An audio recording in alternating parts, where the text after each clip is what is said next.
Bem-vindos ao segundo episódio do podcast Vai à Linha Cruza. Este é um podcast onde iremos falar sobre futebol, analisar futebol e falar sobre temas ligados ao futebol. No episódio de hoje iremos mergulhar sobre a atualidade do Futebol Clube do Porto, talvez vive o maior momento de viragem das últimas décadas, com uma nova direção, uma nova filosofia, um legado talvez pesado e muitas coisas para corrigir. E por aqui vou começar no primeiro ponto deste podcast, que é falar um bocadinho sobre o fim de ciclo de Pinto da Costa no Porto. Pinto da Costa, então, deixou um legado pesado em termos de conquistas, marcado muito também pelas polémicas que todos nós sabemos. Eu sinceramente não vou falar sobre isso aqui porque acho que todos sabemos o que se passou e não vale a pena estarmos aqui a falar sobre isso. Mas deixou um legado pesadíssimo em termos desportivos. Obviamente, nos últimos anos dos mandatos do Pinto da Costa já se notava uma queda do Porto hegemónico que conhecemos talvez no virar do século, inícios dos anos 2000, e portanto qualquer pessoa que viesse a ser o sucessor de Pinto da Costa iria ter bastantes dificuldades em abafar este legado pesado e criar uma nova filosofia ou uma nova identidade no Porto, mais transparente ou mais vencedor ainda, e ser bastante complicado. E é o que nós estamos a notar agora neste mandato de André Vilas Boas. Podemos estar a assistir talvez a umas dores de crescimento neste primeiro ano de mandato. Podemos estar a assistir a talvez uma aprendizagem também do presidente do Futebol Clube do Porto, que é a primeira vez também que tem esta função diretiva no clube de futebol, portanto podemos estar a assistir a essas tais dores de crescimento, mas há certos pontos que eu quero abordar aqui que acho que devem ter sido feitos diferentes, pelo menos na minha ótica, que é talvez a comunicação exterior ou gestão de expectativas, podemos dizer assim, que eu penso que quando o André Vilas Boas apresentou o seu, o seu plano para o mandato e falou-nos no ano zero, que isso é esta temporada do Porto com o Vitor Bruno, pelo menos na minha ótica acharia que era um ano que não ia ser próprio prioritário ganhar títulos, mas pelo menos andar perto disso, ou até andar nos lugares cimeiros, e tentar reconstruir financeiramente o Futebol Clube do Porto, tentar valorizar alguns ativos para depois vender esses ativos por valores altos, ou pelo menos gerassem lucros para a SAD. E olhando para as coisas agora, não sinto que o Porto tenha feito isso esta temporada. Começou talvez bem a temporada, com conquistou a Supertaça de forma dramática ao Sporting. E depois assistimos talvez a um futebol que não convencesse os adeptos do Porto, mas na minha opinião acho que para ano zero estava a ser uma época positiva até, excetuando na Liga Europa que estava a correr um bocado mal, mas no que toca ao campeonato, na minha opinião, o Porto estava a fazer uma época bastante aceitável para ano zero do Porto, do ano de reconstrução, do ano de tentar mudar a imagem do Futebol Clube do Porto, e eu acho que o trabalho estava a ser bem feito pelo Vitor Bruno até ao jogo do Nacional, que o jogo Nacional foi um jogo atípico e não se percebe muito bem o que se passou na Madeira. Uma equipa que, com uma vitória na Madeira, passava para o primeiro lugar isolado, ter uma derrota, e não foi só a derrota, foi a forma como jogaram também, foi qualquer coisa de extraordinário. Portanto, mas até então estava a ser um Porto, não digo competitivo ao nível de jogos entre grandes, mas era um Porto que estava a conseguir aguentar o barco no ano zero, e isso era o mais fundamental para esta temporada. O Vitor Bruno foi despedido, não sei o que é que se passou, eu deduzo, ou acho que foi por problemas de balneário, de perda de balneário, ou talvez chatices com alguns jogadores importantes do plantel, e então não conseguiu aguentar mais no cargo. Para mim, a única justificação ou atenuante do André Vilas Boas, porque para mim não faz sentido o despedimento do Vitor Bruno, que acho que estava a conseguir assegurar o barco e também estava a valorizar alguns ativos, caso o Nico Gonçalves, caso do Galeno e caso até do Rodrigo Mora, que estava a começar a aparecer e a aparecer muito bem no 11 do Porto. Portanto, na minha ótica, não faz sentido. Não fez sentido o despedimento do Vitor Bruno, mas pronto. Às vezes são decisões que têm que ser tomadas mais por serem populares do que propriamente por serem estratégicas. E depois disso, a contratação do Martin Anselmi, para mim, não fez sentido absolutamente nenhum. E aqui faço um paralelismo com o caso do United, com o Ruben Amorim. Acho que são treinadores que não são treinadores para entrar no meio de uma época, apesar de podermos aqui dizer que o Ruben Amorim sim entrou no meio da época no Sporting e teve o sucesso que teve no Sporting, sim, mas acho que são treinadores que precisam de uma pré-temporada para começar. São treinadores que têm uma ideia demasiado vincada e demasiado diferente das demais para serem treinadores de entrar a meio de uma temporada, ainda para mais com um plantel completamente desajustado ao que o seu plano de jogo necessita. Caso também que aconteceu com o Ruben Amorim no United agora nestes 6 7 meses que está lá no cargo. Portanto, acho que são treinadores demasiado. Têm uma ideia de jogo demasiado própria e eu acho que quando se vai contratar um treinador deste tem que se olhar para o contexto no geral e não olhar só para o plano de jogo em si. O que eu quero dizer com isto? Que quando se vai buscar um treinador a meio de uma temporada, temos que olhar para o ambiente em que o clube está inserido, temos de olhar para o momento da equipa, temos de olhar também para a massa adepta, como está a contestação, como é que está o ambiente à volta do clube. E para mim, ir buscar um Martin Anselmi é uma aposta demasiado arriscada para o meio de uma temporada, com uma ideia de jogo demasiado vincada e com um plantel que não se coaduna às características do, do sistema tático do Anselmi.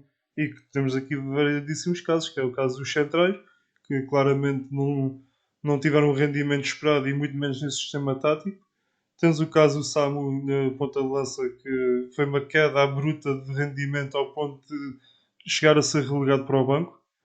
E depois também temos aqui uma política de transferências que não se percebe muito bem e que foi uma das bandeiras de campanha do André Vilas Boas, que era mudar radicalmente tudo o que seja scouting, observação, análise, transferências, moldes em que as transferências são feitas e há aqui transferências que não se consegue perceber tanto agora em janeiro como no início da temporada, que é os casos, por exemplo, de Dennis Gu, que agora já se fala numa saída deste jogador e que foi apontado como um jogador com bastante futuro. O caso do brasileiro, do William Gomes, que agora até fez no último jogo do Mundial de Clubes, fez um excelente jogo, mas também foi contratado e mal teve minutos. Temos o caso do Tomás Pérez, também que não se percebe muito bem, que era um jogador que tinha as características, segundo Martin Anselmo, as características para jogar naquela posição de livro que ele tanto gosta de falar e, no entanto, minutos poucos. Costumou jogar lá o Stefano Eustáquio, portanto, há aqui uma gestão desportiva que deixa um bocado a desejar para o que foi prometido a quando da vitória nas eleições do ano passado. Portanto, não sei, não consigo. Acho que em termos financeiros o Porto, sim, melhorou bastante e aí tem que se dar o mérito ao André Vilas Boas, mas na parte esportiva acho que está a ser feita, principalmente mal feita a gestão desportiva e a gestão de expectativas, porque para ano zero, e foi isso que o André Vilas Boas disse que isto ia ser um ano zero, portanto, que ia haver algumas dificuldades na construção de plantel e etc. E se calhar ia haver dificuldades na conquista do título, mas que tinham que respeitar o símbolo do clube e a história do clube.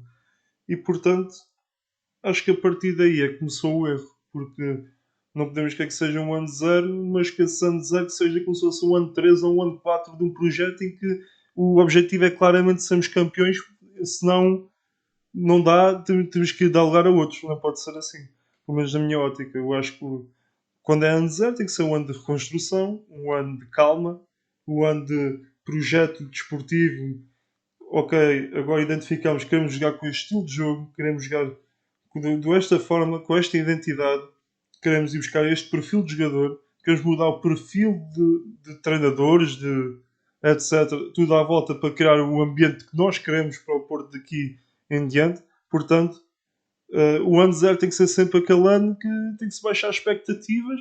Ok, tentar sermos competitivos o máximo possível, mas se não der para ganhar este ano, estamos a preparar para no próximo ano sermos fortíssimos candidatos ao título. E aí acho que ele falhou, porque entretanto era o ano zero, depois já isto não corresponde aos pergaminhos do clube, então temos que dar mais e temos que dar mais e temos que dar mais, e claramente todos sabemos que o plantel do Porto parte atrás do plantel do Sporting do Benfica. Apesar de eu achar também que que o plantel do Porto não é assim tão fraco ao ponto de ter apresentado este futebol que apresentou durante esta época. Portanto, o que eu acho é que houve uma péssima gestão de expectativas e que, derivado disso, é como uma bola de neve. Começou a rolar, a rolar, a rolar, os problemas a aparecer e as soluções não foram as melhores. E aqui também tem que se pôr o dedo também na ferida. E falar um bocado sobre o trabalho de Zubizarreta como diretor desportivo. Porque não percebemos bem qual é que é o objetivo destas contratações, não percebemos qual é que é o rumo desportivo que o clube está a tomar, e alguém tem que assumir as responsabilidades. Eu aqui tenho sempre a minha máxima, que é: temos o treinador que é responsável pela forma como a equipa joga, e temos o diretor desportivo que é responsável pela construção do plantel e da gestão desportiva. Tem que haver hierarquias, e às vezes sinto que nos clubes parece que não há diretor desportivo. Parece que temos um treinador que é o culpado de tudo, e depois temos o presidente e estes dois é que vão embora. E o diretor desportivo está tudo bem. Não pode ser. Muitas vezes a culpa tem que se dar ao diretor desportivo. E também dá um bocado o caso do Benfica. É igual. Podemos criticar Bruno Lage, podemos criticar Rui Costa, mas o Rui Pedro Brás também não pode ser ileso de culpas das contratações falhadas do Benfica e de alto custo. Que aqui faça um paralelismo, por exemplo, na altura que agora o Vilas Boas pretende mudar isso, mas que foi os últimos anos Pinto da Costa também, que é casos, por exemplo, de Imbulá, que custou 20 milhões, David Carmo 22 milhões e meio, Adriano Lopes 11 milhões por 60%, Nakajima 12 milhões por 50%, Gabriel Verón 10 milhões, e rendimento destes jogadores no Porto foi pouco ou nenhum. E isto alguém tem que ser responsabilizado daqui. E só ouvimos falar de Pinto da Costa, na altura, ou do Sérgio Conceição, que é o mau, no caso do Imbolá, e o Adrian também temos do Lopetegui. Andamos aqui um bocado aqui a culpar só os treinadores, e o diretor desportivo parece que está tudo sempre está tudo bem, não tem culpa de nada. Então tem que se puxar aqui as culpas, neste caso daqui em concreto, o Bizarreta também. Agora, também não podemos também meter só as culpas no André Vilas Boas do Porto estar nesta situação, porque isto é uma situação que já vem de há 12 anos atrás. Já falei aqui nas tais transferências loucas, digamos assim, do Porto nessa altura também. Mas também podemos falar aqui da falta de títulos também. Ok, que não foi como este ano, mas o Porto nota-se claramente que há um decréscimo de títulos e um decréscimo de competitividade nos últimos anos, que foi um bocado abafada pelo Sérgio Conceição, que foi contratação do treinador no momento certo, na altura certa e com o modelo certo, e que as pessoas certas todas à volta. Alinharam-se os astros ali todos, porque tínhamos um presidente, Pinto da Costa, que todos sabemos qual é que é o seu perfil. Tínhamos um clube com uma identidade de raça, de garra, de raça de dragão, que é mesmo assim. E o Sérgio Conceição encaixava nesse perfil, teve carta branca para fazer o que quisesse, tanto em termos comportamentais, em termos de utilização de jogadores, de gestão desportiva também. Foi um homem que teve carta branca para tudo ali. E aliaram-se os astros e conseguiram abafar um bocado o problema do Porto, já que vinha de alguns anos atrás. No caso do Lopetegui, no Espírito Santo, por aí fora.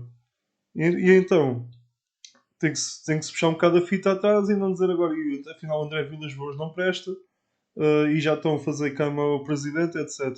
Tem que se dar tempo de trabalho, tem que se deixar as pessoas corrigir certos erros que aconteceram nesta época, como é o normal, que deve ser feito em todos os clubes, mas tem que se também não se pode ter memória curta, e tem que se puxar um bocado a fita atrás, porque houve realmente os últimos 10, 12 anos do Porto, os 10, 12 anos do Porto em decréscimo e não de crescimento. Portanto, temos que fazer aqui esta salva também.